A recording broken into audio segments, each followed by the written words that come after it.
Valtteri Bottas and Sergio Perez have been announced as the two Cadillac drivers for 2026. Probably the most reliable lineup they could have possibly gotten their hands on.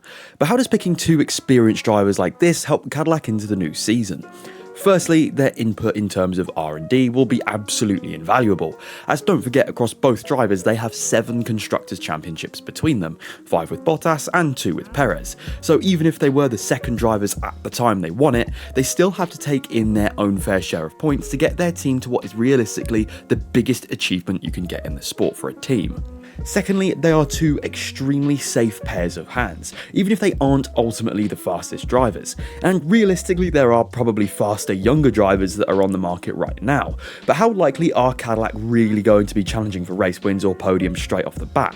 Lower points finishes, however, occasionally, as well as simply not finishing last, should be the realistic target for the American brand coming into the sport. Take advantage of the fact that they're joining at the beginning of a regulation cycle and everyone will have a new car. The third factor that would go behind picking Perez in particular is the amount of backing he'll bring to Cadillac. Not like they'll necessarily need it since they are backed by General Motors, but the fact that his seat could essentially pay for itself with the sponsors he's bringing in makes him a pretty easy pick. The only other driver that I think should have been discussed at length, maybe instead of Bottas, is Felipe Drugovich, currently stranded at Aston Martin as third driver despite being the 2022 Formula 2 champion and driving for Cadillac in the IMSA series, and driving really well at that. Do you think Felipe should join Cadillac as test driver? Maybe even if Cadillac made the right decisions with their main lineup.